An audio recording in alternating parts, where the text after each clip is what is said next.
2 कोटी नदेले साप चोट गोटे प्रकल्प पाई ऋण दरकार एमिति कही घरोई अर्थ प्रदानकारी संस्थार 4 जन को डाकिले यापर गोटे घरे रखी 2 कोटी दाबी करने सह साप देखाई साप चोटर भय देखाई से भयभीत करेले। गंजाम के नुआगाँ थाना अंतर्गत चिकिटीगढ़ 4 जन को किंतु पुलिस उद्धार करिबारे सक्षम है। कटकर 3 जन दिल्लीर जड़े युवक को अपहरण कर रखा जाइतिला। चिकिटीगढ़ एक कुड़िया घरे ये 4 जन को रखा जाइतिला साप देखै भयभीत करा जाउतिला। घटना पृथ्वीराज साहू नामक जड़े व्यक्ति को पुलिस गिरफ्त करिछि एवं एथिरे संपृक्त अन्य 5 जन को चिन्हट करा जाइछि। सेपटे अपहरण करी रखा जाइथिबा स्थान रे गंजेई गछ लागिथिला जहाँ घटना को आहुरी रहस्यावृत एवं जटिल कर दैछि। अपहरण पछरे 2 कोटी ना गंजेई कारबार रहिथिला सेपटे ए प्रश्नटी आसीछि। से गंजेई गछ काटिबा सह पुलिस मध्य तदंत को आगो को बढ़ी। अधिक सूचना देबा पई आम सहित सीनियर रिपोर्टर रविंद्र डाकुआ चिकिटरू जोड़ी होइछंती। रविंद्र जो भली भाबरे घटनार पुलिस पर्दाफाश करिछि केही केबे भाबी नथिबे जे सेमानंकु गोटे घरोई संस्था रे निवेश करिबा पई डका जाइछि एवं सेमानंकु किडनैप करा जिवो ता पुनी साप चोट देखै। हाँ देखो मरल आम कह निश्चित भाव गोटे गोटे चर्चार घटना कहीं 4 जन को डाकवा और से 2 कोटी टंका मागिबा और नागसाप चोटर भय देखा यह निश्चित रूपे अनेक को विस्मित करते नुआ दिल्ली चेर आसी पहुंची कटक भुवनेश्वर जाई ब्रह्मपुर चिकिटी एमती जो नूतन पात्र घर बारीपटे जो से 4 जन को रखा जाइथिला अपहरण करी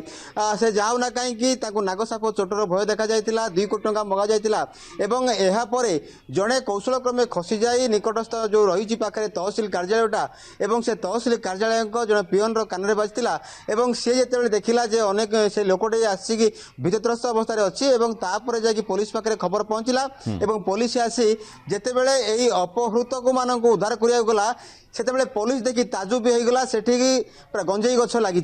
तेणु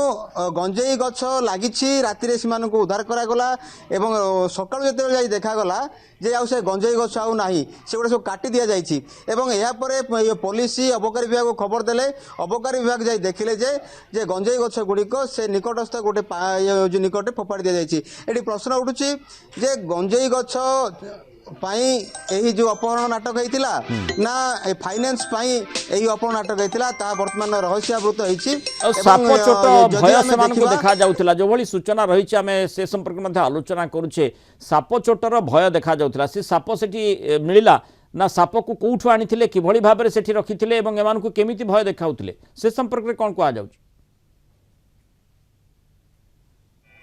देखो आम जहाँ से लोकों ठारू जहाँ आम शुणा पाइछु जे यही सापटे कुआडे से पाख अंचल जड़े लोकों पाखे थिला से पाख अंचल लोकों ठारू यही से जो सापटे अणा जाइथिला जहाँ आम जहाँ चर्चार विषय जहाँ शुणा मिली एवं से सापटी को रखा जाइथिला साप को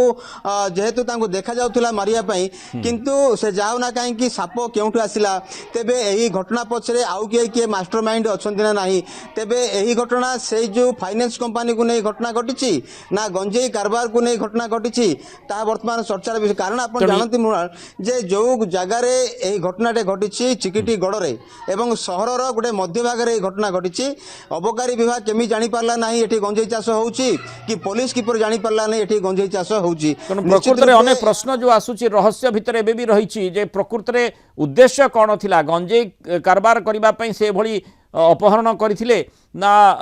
माने ता पछरे अन्य कौन कारण रही 2 कोटी टंका से माने दाबी करथिले आ नहले साप चोटर भय देखैथिले तेणु आहुरी रहस्य उन्मोचन आवश्यकता निश्चय रही। धन्यवाद रविंद्र डाकुआ आलोचना रहित पारु।